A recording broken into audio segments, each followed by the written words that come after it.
Diabetes Connections is brought to you by the only ultra-rapid-acting inhaled insulin, by Omnipod, simplify life with Omnipod 5, and by Dexcom G7, the #1 covered CGM brand. This is Diabetes Connections with Stacey Sims. This week, actor Austin Basis has lived with type 1 since he was a child. He's got a juicy role in this final season of The Marvelous Mrs Maisel. He plays Alvin, the head writer on the show within the show. We talk about Mrs Maisel, the fashion, the plots, the behind-the-scenes stuff, and of course, we talk about acting with diabetes, including when to bring it up. You know, when I audition for stuff and I'm going into stuff, I'm not like, diabetes coming in the door. Here's a bag of stuff you're going to have to deal with. And ideally, they're not going to have to deal with any of it because you take care of yourself and you're in control. And of course, there's more to it than that, including what happens when you are taking care of diabetes, but lows or highs and the unexpected happens, managing diabetes tech under costumes, and much more. This podcast is not intended as medical advice. If you have those kinds of questions, please contact your healthcare provider. Welcome to another week of the show. I am always so glad to have you here. I'm your host, Stacey Sims. We aim to educate and inspire about diabetes with a focus on people who use insulin. And as you are listening, as the episode goes live, I am just back from the Thrive-A-Betes conference in Ireland, if all my flights are on time, knock wood. But I recorded this episode before I left, so more to come on Thrive-A-Betes. I'm sure I'll have a lot to say about that conference. I last spoke to Austin Basis 5 years ago. At the time, he had just published his comic book series. It's called The Kinetics, about a group of kids with disabilities who are also superheroes. We get an update on that, and of course, a lot more. He's really generous about posting a lot of backstage and fun stuff about his work on Instagram, so I'll link up his account in the show notes. I'm not going to go through his whole biography, but Austin Basis is perhaps best known for the series Beauty and the Beast, and you've seen him pop up in Agents of S.H.I.E.L.D. and How to Get Away with Murder. And if you go back far enough, Law and Order, which I think is a rite of passage for every New York actor. I think actors are a lot like athletes when it comes to diabetes. There's a lot of different physical action and mental action too, right, that isn't in a typical job. They have strange hours, as you'll hear Austin talk about a lot of the time. I just really like hearing how they manage in a very unique situation. If you want to learn more about Austin's diabetes story overall, he was diagnosed at 9. His father owned a candy store when he was diagnosed. I'm going to link up that original episode in the show notes as well. You don't really need to follow or have watched The Marvelous Mrs Maisel to get the gist of everything we talk about here. I will say, though, when Austin talks about Amy or Dan here, he is referring to the series creator, Amy Sherman-Palladino, and her husband, Dan Palladino. They are both executive producers on the show as well. First, though, Diabetes Connections is brought to you by Omnipod. I am amazed how hard these automated insulin delivery systems work. Omnipod 5 automatically increases, decreases, or pauses insulin delivery every 5 minutes. This technology is called Smart Adjust, and it's in the pod. That means, like, if you're out on the football field and the controller is in your bag, the pod and the Dexcom G6 continue to talk and make adjustments. That would have been awesome for us when Benny played football in middle school or when he was backstage at the school play. All of that, and you get the freedom of no tubes. Fill out the quick online form and see if you're eligible for a free trial. Just go to diabetes-connections.com and click on the Omnipod logo. For full safety risk information and free trial terms and conditions, also visit omnipod.com/diabetesconnections.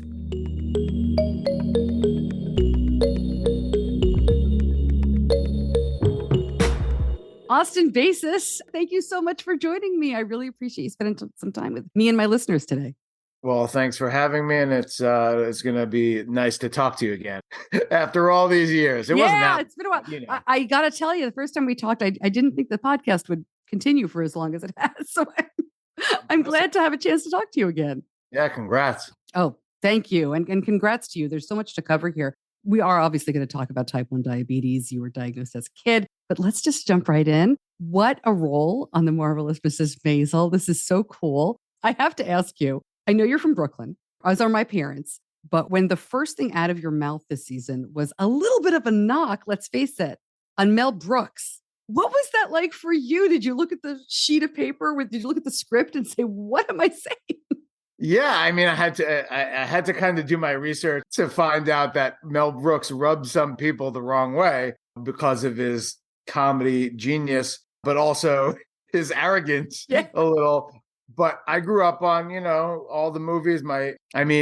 Early on in my childhood, the only Frankenstein I'd known is God. Young Frankenstein. Like that was the only movie about Frankenstein that I have. I don't know if I've seen any other one.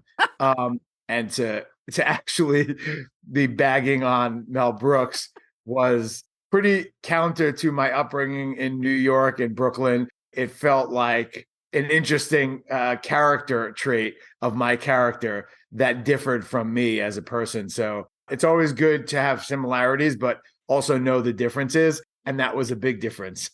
I just thought that was a great way to kick off a character. It kind of made an indelible mark when I heard that. The series finale is coming up in just a couple of weeks. When did you all finish taping? I think they filmed the whole series was February through November of last year. Oh, wow. So about 9 or 10 months. And we came on in March for that second episode. And we, the series finale would go all the way through till November. Early November was the last days of shooting. And it was quite a ride. Yeah. You've done a series. Beauty and the Beast, you went there, to the end. Yeah. I can't imagine it was exactly the same, but you get caught up in those emotions, I would think. Yeah. And I've done some recurring characters on other shows. And I've also been lucky enough to kind of like get in under the wire on a couple of shows where I basically get cast in the last season before the show ends.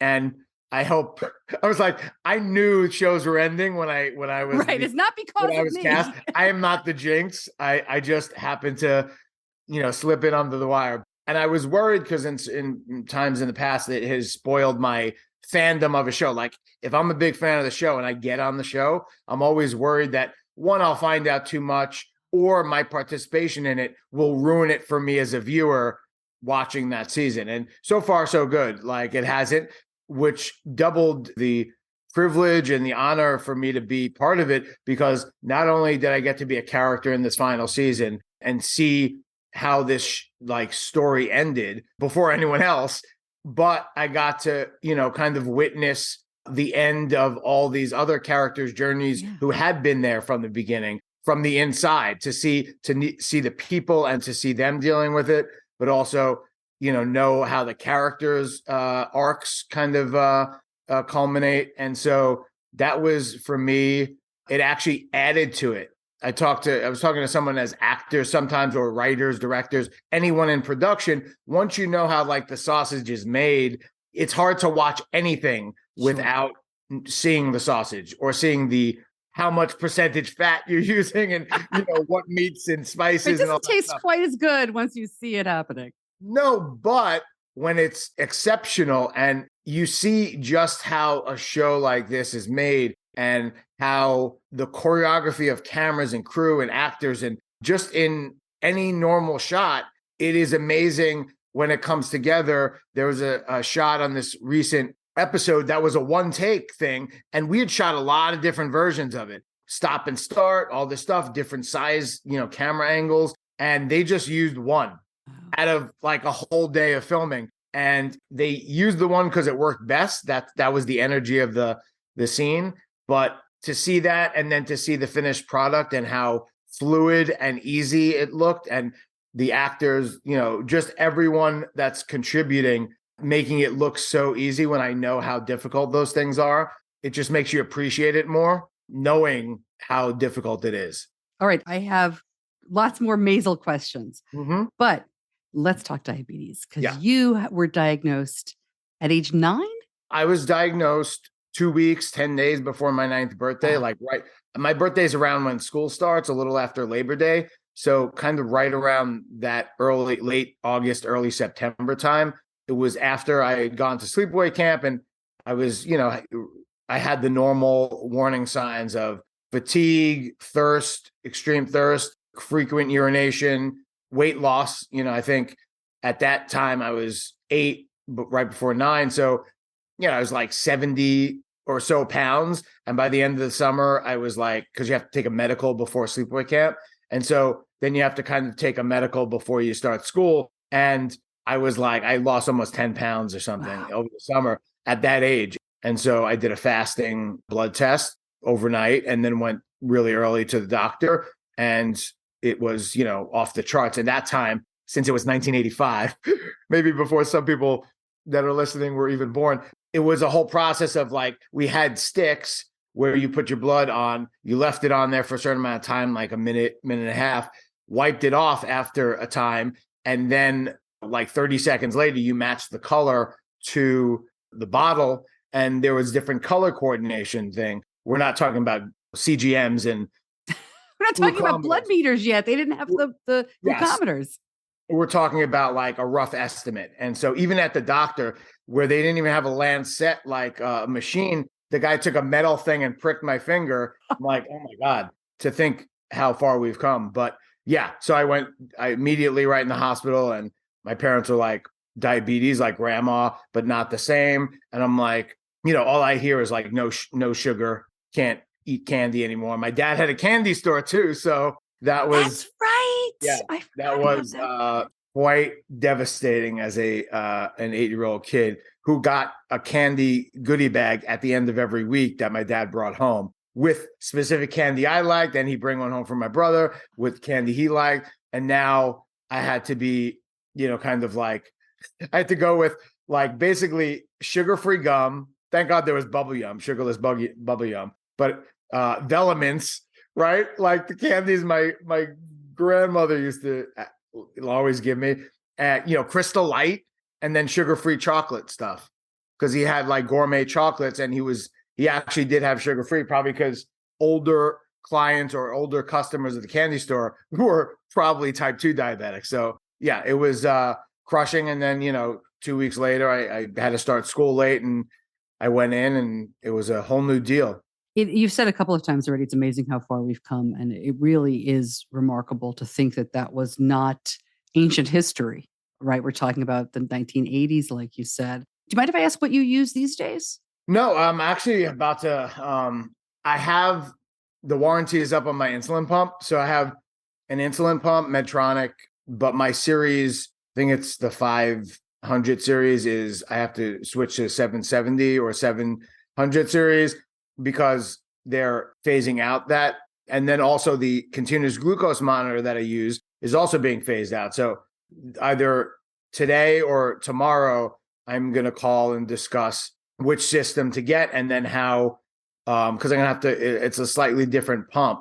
And so I'm going to have to learn all the new gadget and buttons, and it's just it looks different. So I have to probably go into Medtronic. There's one here in LA where I did that when I got the CGM. I went in, they gave me like a course, how to put it in, how to, upkeep and, inject it and all that stuff. So I'm about to change, which is the biggest shift was CGM. Like, I think when I got done with Beauty and the Beast, like, 5 to 8 years ago or so is when I started, a couple of years after I got home from Toronto.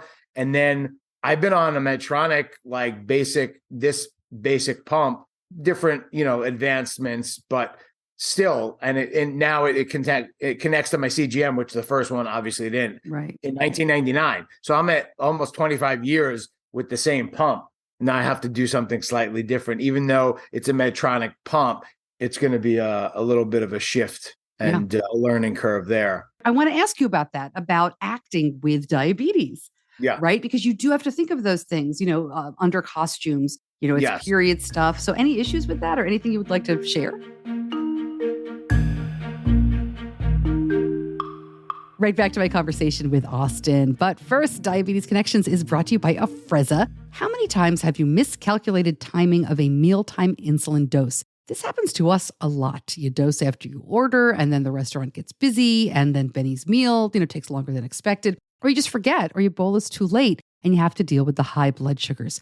If this happens to you, it might be time to think about Afrezza inhaled insulin. Afrezza uses a breath-powered inhaler to quickly deliver insulin powder into the lungs and bloodstream. It's fast in, fast out. In fact, with Afrezza, Insulin is released into the bloodstream in less than 1 minute and may start to lower blood sugar in about 12 minutes. Ask your doctor if Afrezza is right for you. Go to diabetes-connections.com and click on the Afrezza logo.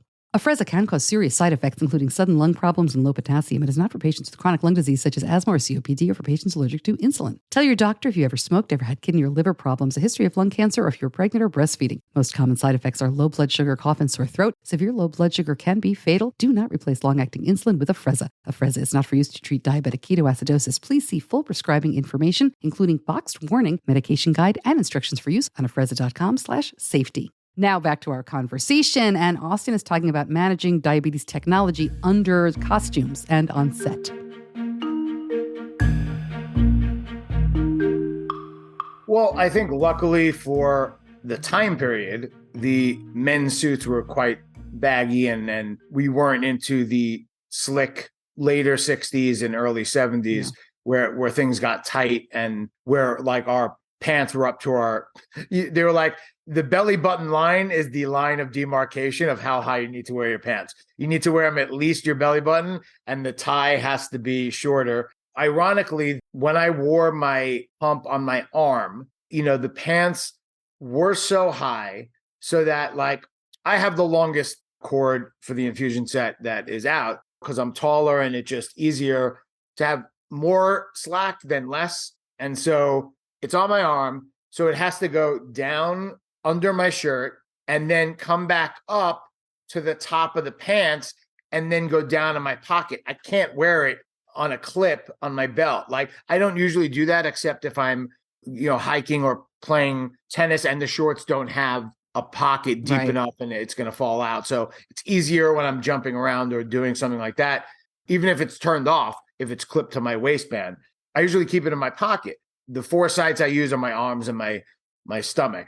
Stomach was easier because that had more slack and leeway for the pump, but it was a new thing where I'm like, I think I have to time when I work so that the infusion is in my stomach at that time so that there's not a risk of just having a tug. And then the first shoots that we had were overnight at Rockefeller Center and I was skating the whole time. So not only is it like against my, when my eating ends usually for the day and my basal rate has gone down for the night as if I'm sleeping.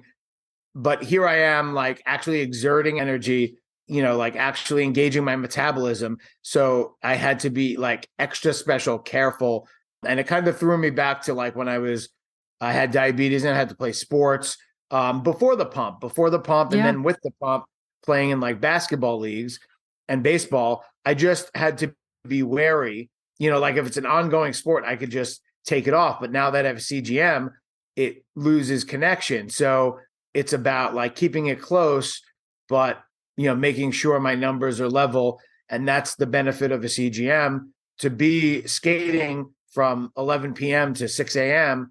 and know when you need to have something, and there were very few times on set where I was like, I need apple juice now. And when I do need that stuff, I usually don't tell the director because they have too much to worry about, but I do tell the assistant director and the AD staff, which assistant director is usually the guy that says, rolling, speed, let's get, quiet on set, blah, blah, blah. And then the second AD and third AD and PAs are the people that second AD runs the schedule, PAs, third ADs, like go back and forth and make sure that actors are coming back and forth. Like there's a whole slew of things that the different levels do that I only have to tell a few people.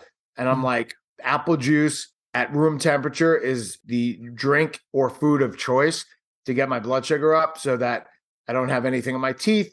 It's a clear liquid. It works the quickest. I could chug it and just continue on while my blood sugar is evening out. You're an established actor now and you've had diabetes the whole time you've been acting. What was it like at first? Were you worried about asking for apple juice? Were you concerned about, stopping everything on the set? Has that always been smooth for you? Yeah, well, it's always been smooth. It only ran into a situation once on Beauty and the Beast where I don't know if the director, because I didn't tell the director. On TV shows, a lot of times, except for Maisel, which is basically the writers, executive producers, Dan and Amy, direct almost every episode. Oh, wow. So And then usually you have the same or similar AD staffs. So if it's a long series of drama, they'll alternate every episode. And sometimes on some series, they're just the same and the director changes. It's too complicated to start telling the director, hey, my name is Austin. I'm diabetic. So I might need, like a whole explanation in meeting people. But there was one time I needed juice and, like my blood sugar was dropping and there was like, like, what are you drinking? We have to shoot. We're running out of time. Yeah. I have diabetes. I have to get my blood sugar up. I'm sorry you didn't know, but that's this thing. And then one time I was always trying to make my diabetes a part of the character, but it's a very complicated thing to introduce into, kind of simple storylines, and already complicated storylines to be like, how is this happening? And this is a whole nother thing that distracts from the main story. And it's one thing if that was what the show was about, but I was in my quote unquote pajamas with a t-shirt and like flannel kind of pants and kind of waking up in bed and talking on the phone. And when I like raised my arm, you could see my pump on the side. And so I'm like, is it a problem? We don't mention it, but might be interesting to show it. And like consensus was that it would just open up too much curiosity. And because a lot of times the pump or the wire or the infusion set looks like a microphone and you don't want that to be seen. And they put a microphone on you too. So that's always a maneuvering of like, I would say my pump's on this side. So do the mic pack on the other side so that I don't confuse the wires. You don't confuse the wires. You don't pull out a wire that is attached to me. So I basically, I was like, if you give me 5 minutes, I'll go back to my trailer and put it in my, change the location and then we could shoot that side or my arms. So I did. I like to ask that just because, we talk to athletes with type 1 and we're always like, oh, kids who are inspired, they want to be football players, how they handle it. I think it's the same with kids who want to be artists. They want to be actors or musicians. How do you handle it in a professional setting? So when somebody's starting out and they are, not everybody is quite as open about type 1. There are people that are, I don't want to say hide it, but they're shyer. Any advice for them as they start out in this career? Well, when I audition for stuff and I'm going into stuff, I'm not like, I'm diabetic. Hello, here's my stuff, right? Diabetes coming in the door. And I'm not like, here's a bag of stuff you're going to have to deal with. And ideally, they're not going to have to deal with any of it because you take care of yourself and you're in control. And, it's just a matter of working with the sound department on, where the wire is. And then also, I would think women have it and girls have it a little more difficult because their clothing is much more form-fitting and subject to, reveal diabetes paraphernalia. But I would just say, you don't need to say anything up front. It's not their business. You're not like giving them a ultimatum of, do I hire someone, or not hire someone because of diabetes or because I don't want to deal with it and I'm not going to hire them. So in my career, I was very worried about theater. I had done a play in college where it was a 3-act play and we didn't have 2 intermissions. We had 1 intermission. So the first 2 acts were one long thing. And my character was basically trapped on stage. We were stuck in this one location. Oh, got it. Yeah. And it was like, existential crisis type thing, like a Waiting for Godot. It was called Rosencrantz and Guildenstern Are Dead. Yes. Okay. So it's like based on 2 characters in Hamlet, and it's a reimagining of these 2 side characters. It was active for me, and it was also 2 hours or an hour and a half on stage with no shot to get off, even to like take a quick chug of juice, right? I didn't leave the stage at all. I mean, I think there was a light change. We were still on stage. We just didn't move. So when I was at the actor studio, inside the actor studio had Mary Tyler Moore on, and I asked her, that was the main question I asked. I was like, how do you deal with it on stage? Not that she had done a lot of theater, but when you're filming TV or film, you could take a break. And usually it's a lot of waiting around. So you have time to do that. And then the actual shots that they set up aren't usually more than 5 minutes or 10 minutes at a time. And so you have time to kind of stop or say, I need some juice, but on stage you don't. And so I asked her that, and she was very kind with her, like, her answer that was very personal, like, your body, yourself, and you do what you need to do to be in the best possible position so that nothing goes wrong with your blood sugar. So for me, that was making sure my blood sugar was a little higher. I didn't have the pump or CGM. Sure. And it was like a dated play. It wasn't like, it was a period play. So I wasn't in modern times. And so if I have to turn off my like sensors, right?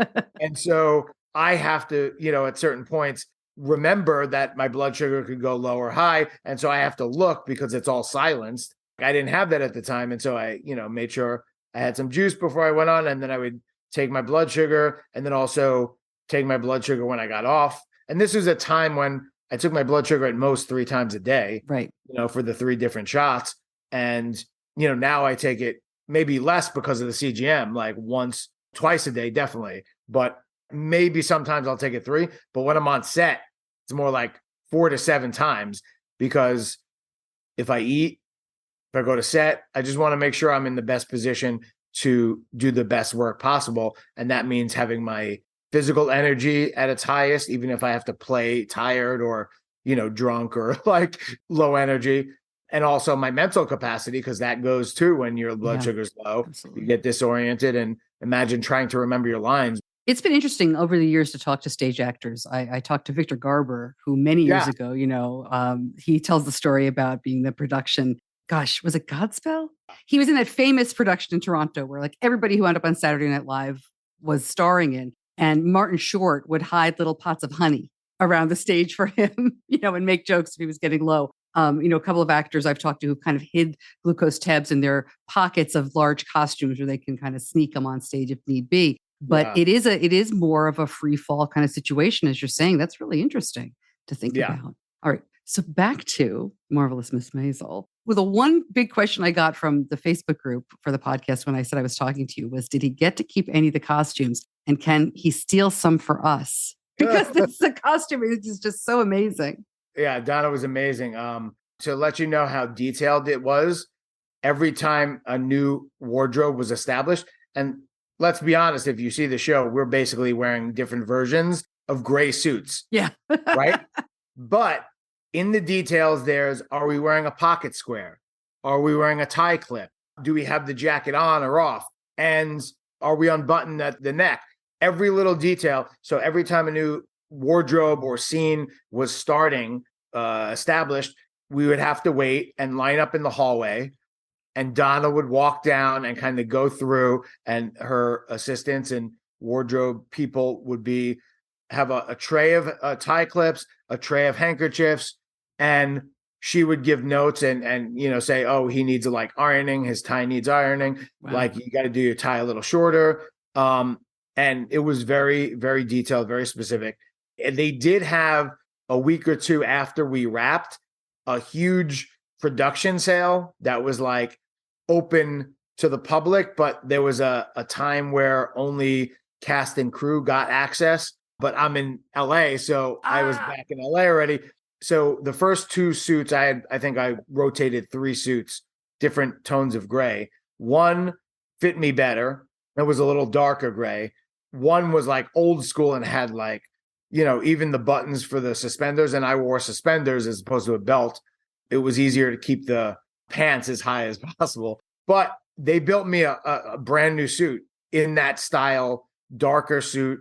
And in my mind, I'm like, even though the jacket was a little bigger in those days and the pants were probably not suiting me, I wouldn't buy the pants as well. I would have bought the jacket, or I would have wanted that jacket because it was fit to me perfectly. Yeah. And Rachel's clothes are all fit to her perfectly. She has, multiple dresses per episode. Oh, it's amazing. All the characters, hers are all custom. They're all custom made for her body, her measurements, and specifically made for this. It's, yes, they were influenced by the fashion of the time, but they're original designs by the costume designer, Donna Zakowska. And so, yes, I was never able to bring or take any of the stuff, but I think multiple people, I won't say who, took props from the set. The props department gave us, and my character drinks tea all the time. He gave all of us, but that was one of my most cherished things, is a mug from the Gordon Ford show. Oh, nice. Which is not a usable mug because the logo is just a decal put on the mug. You can't really heat it up. It would melt off. So it's just kind of like a nice little thing to put on my shelf. That's awesome. Yeah. But from my Facebook group, Trevor said, we're going to put you on the spot. Okay. What T1D jokes would your character or Mrs. Maisel write? I know it's a little bit on the spot here, but I thought that was funny to think about all those rapid jokes you all write on the show. Yeah. Well, there's a line that I had to say when the morning after the celebration in Rockefeller Center, the ice rink, and we're all drunk and hungover the next morning. And I come in and right away I'm greeted, like one of the secretaries is giving out hair of the dog, kind of drinks, that are supposed to be raw eggs and like Worcestershire and a whole mix of stuff. That was not that stuff, but tasted probably worse. But when I first come on, she like, good morning, boss. And she's like all cheery and like everyone else is like hungover, sick, tortured. And so I feel like, I'm not a joke writer, but there would be some sort of joke. My line was, no one could be that happy in the morning. And so I'd probably say something to the effect of like, no one could be that sweet. I already have type 1 diabetes or something like that, where it's like, I already have type 1 diabetes. Stop with the sweetness. I can only take so much sugar. I already have type 1 diabetes. I can only take so much sweetness. I like stop with the sweetness. We switched that around to the Brooklyn. Enough. My blood sugar is high already. Yeah. I don't know in that day and age, I know that was like right around the time that the Dick Van Dyke Show was airing. And I know Mary Tyler Moore when I came across her, like in the late 90s, she had diabetes for like 50 years already. We're talking about like, she had diabetes already then with the Dick Van Dyke Show. And so it's just one of those, like, I don't know what she was doing to manage it. So this is a perfect time for me to ask you, you've been so involved with JDRF. You've gotten your fans, from Beauty and the Beast involved, in JDRF. Are you still keeping those ties up these days? I know things move around and change around, but you're very much connected to the diabetes community. Yes. I still am a celebrity ambassador for JDRF. There was a pocket of time between the 8th episode and the 9th episode that I was in LA, that I was able to be there for the walk, and I was supposed to be the host. Usually Frank Buckley, who is a local newscaster in LA, KTLA, he usually hosts, he hosts the main show. So I was going to be the opening act host. That would have been fun. And it was, like a little nerve wracking, but I think I've been, and I've spoken at the walks and the galas and also Children's Congress. And I've been to all the things. Even in Canada, we did Kids for a Cure Lobby Day at Ottawa. So we met with the PMs. I was supposed to do it, and I got home and I tested positive for COVID. Oh no. So I had to miss. That would have been the last thing I would have done, but they're revamping the website right now. So I had to give a couple quotes, for newly diagnosed type 1 diabetics, and just to kind of send that message to the diabetes community. I'm glad that's great with JDRF. So I hope to continue that. And, I look forward to participating in more stuff and being more active as an advocate, especially meeting with, kind of government officials, I think, to lower the price of insulin and make healthcare more accessible and affordable to people in any part of the country, not just the privileged areas, whether it's rural or urban. Then I hope to continue that, even if Children's Congress and this special diabetes program, we're going to get that money for research. But then there's all these other things with, prescription drugs. And I've had issues myself with diabetes. Like during Maisel, I was having trouble getting affordable insulin. I could afford it. It was the principle of me not paying $70 per vial. Right. Humalog, when I have to do at least 2, bottles per month, and, kind of having to go not through my insurance, but through Lilly to get a special, voucher. And I'm just like, They're trying to stay in business and give access to people with diabetes. Why are the health insurance companies not doing the same thing to keep customers, using their insurance plans? That just doesn't make sense to me. And whatever I needed to do, I went around the system. I used to get test strips that weren't covered under my, the actor's healthcare insurance. They weren't covered. So I just bought them for really cheap on Amazon, Isn't that crazy? Yes, it is completely crazy. I hate this question when people ask me, but I'm going to ask it anyway. Okay. We haven't seen the end of the show, but you guys are done. Yeah. Do you have a what's next? Have you been working? Or can we look for you anyplace else in the near future? I know you're writing a lot too. You have books and comics and everything else. More with Austin Basis coming up. Diabetes Connections is brought to you by Dexcom. And diabetes doesn't always have to interrupt your day. Dexcom G7, a continuous glucose monitoring system, sends your glucose numbers to your phone or receiver. Know where you are and where you're headed without finger sticks and without interruptions. Dexcom G7 is the most accurate CGM, and it's covered by Medicare. Learn more, go to diabetes-connections.com and click on the Dexcom logo. Finger sticks required if symptoms or expectations do not match readings. See user guide for instructions. Data on file must meet coverage criteria. For full prescribing information on risks and benefits, visit Dexcom.com. Now, back to our conversation, and Austin is explaining the Kinetics comics and what else is next. Yes. While I was doing Maisel and a little before, I was working on some independent films. That one will be premiering next month at a local film festival, Pasadena International Film Festival. I play the main character in this movie called Kanashimi. It was about a guy grieving the loss of his father and kind of hitting a crossroads in his life where he's lost his father and he's about to have a baby with his wife and he's struggling to get through it. Something happens that kind of gives him hope and allows him to, find purpose and come through the grief of it all. And Kanashimi is Japanese for grief. Yeah. I've also been continuing the Kinetics, this is the shirt, the Kinetics. Hey. The green kind of matches the back, but I was trying to wear my diabetes. I couldn't find it before. But I have there's a character diabetes in there. It's a group of kids with disabilities and chronic illnesses that are students by day and superheroes by night, and their individual superpowers come directly from their chronic illness or disability.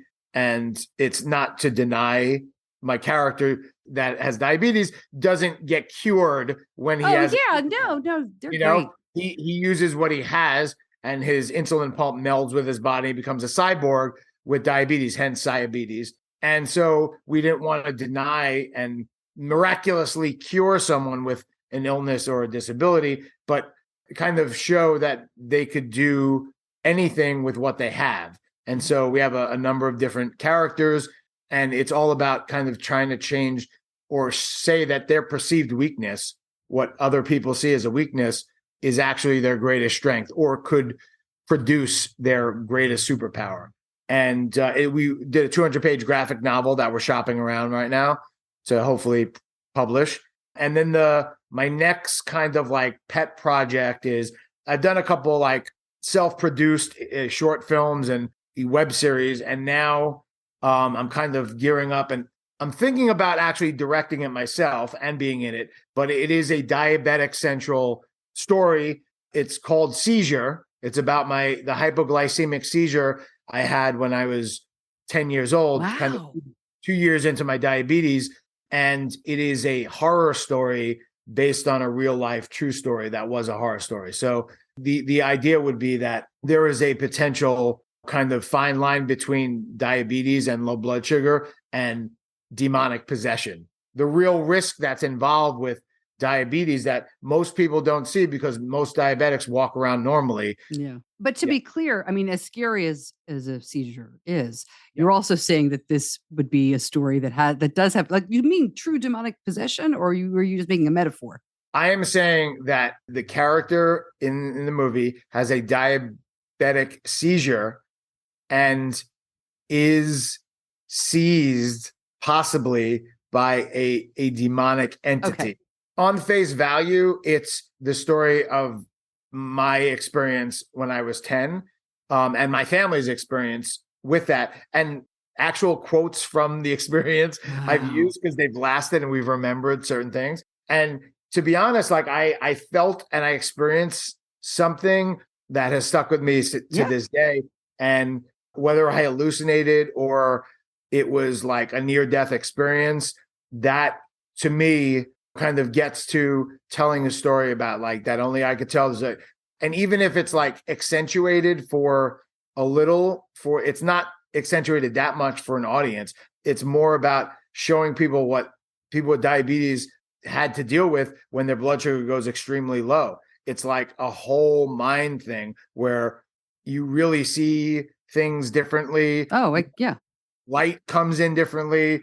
I don't know if you're hallucinating like you're on LSD or like something like that. But to me, it's like, accentuating that stuff will, I think, hammer home the point to people that don't know from diabetes or haven't experienced that, will understand how insane it is to experience that and then come out of it and not really be able to share it or explain what just happened to people that don't have diabetes. All right. Before I let you go, how does Miss Maisel end? How does Mrs. Maisel end? I need to know. If I tell you, I'd have to kill you. Can you tell me anything about Alvin, about your character? If I tell you, they'd have to kill me. Right. Alvin's story is only in relationship to Midge's arc. Sure. I don't necessarily have an individual arc, but I have little arcs here and there throughout the season that affect Midge in a way. Same thing with the other writers. Any group of people that work together, their lives intertwine. Like Amy quoted an Entertainment Weekly article that it was odd to see this group of writers come together and just start acting like writers in a writer's room. And that for her during that time, and even her experience as a female comedy writer in writers' rooms, that she was in the minority. And so to imagine Midge being in that minority in that era was even more strange for her. And to also come into a group of actors that were like kind of the writers already. Half of our actors were actual writers. They, funny. WGA and award winners and stuff. And one of the guys was actually writing other movies. Like Lucas is writing the sequel to Twins, like he had to leave for another project right afterwards. I feel that there are stories that could be told more about the lives and experiences of writers in that day and age, because sure, there was Laughter on the 23rd Floor, which is the Neil Simon play about his experiences on Sid Caesar. So my character worked for Sid Caesar, worked with Mel Brooks, Carl Reiner, all these people. And we're coming into a time in history in the 60s where there's a lot of change afoot. And there's a lot of things that are cycling back now with women's rights and the rights of people with color, LGBTQ stuff that was just starting or hitting a climax then. Yeah. So I feel like there are stories to be told in that time period that are parallel to, so I feel like that story could go on of the writer's room. It'd be interesting to see if there's any potential for spin-off stuff, but we always hope. We're like, why wouldn't we want to work together and keep doing that? Maybe not the gray suits up to your nipples, but just being together and laughing. And I don't think I've laughed as much on any other project. Yes, it's a comedy, but sometimes it's hard and you gotta really do it. But in the downtime, the just camaraderie and all started with Rachel and the executive producers just being like welcoming us in as new characters and not treating us as day players and people that are just showing up for these episodes. But now we're part of the cast and really the camaraderie and the table reads, just the experience of the 8 months that I had on the show were one of the highlights of my career. And hopefully I'll continue working with people of that caliber, but also some of those specific people in other projects going forward, because it's just such a good group. And, it was a magic time for them. And I got to experience just a little bit of it. And at the very end and see what was more than just of what I experienced. And I want more of that, Definitely. I think Alvin goes on. I think he continues. I think he makes it. I think he makes it. Watch it. He's rife for like heart disease and like he's the only one though that doesn't drink a lot. He drinks brandy and he doesn't smoke cigarettes. Right. All right. So he's a little healthier, maybe a little bigger than everyone. And I feel like maybe he plays squash or racquetball or tennis in his off time. Maybe I think he gets mad. He watches Mel Brooks' success in the movies over the next 2, 3, 4 decades. And he's like, I gotta keep up with that guy. Right. So who knows? I love it. Austin, thank you so much for spending so much time with me, for sharing your story, for continuing to spread the good word about diabetes. I really appreciate your time. Thanks so much. Well, thanks for having me again. And, congrats to your son, right? And continued health and success.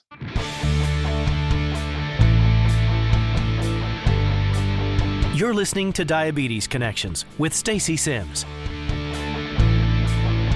I should probably explain at the end there, he was congratulating my son on his college acceptance. We had talked about that off the air. Benny is going to George Mason. He's going to study biology. He's going to be a pre-med undergrad with a forensic science minor. Look, I'm so proud of that kid. And I'm going to have more about how we're going to manage diabetes in college. I'll talk about it, and Benny will come on if he wants to share. That'll be in future episodes. And a lot more on Austin Basis. You can find all the information about his Instagram. Like I said, he shares a lot there at diabetes-connections.com at the episode homepage. And I'll also link up our previous episode where he talks more about his diagnosis. Thank you, as always, to my editor, John Buchanan from Audio Editing Solutions. Thank you so much for listening. The plan this week is to have a newscast on Friday, unless my flights back from Ireland got too messed up. So we'll see how the week goes. But that's the plan right now.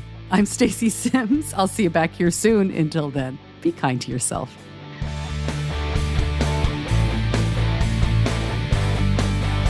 Diabetes Connections is a production of Stacey Sims Media. All rights reserved, all wrongs avenged.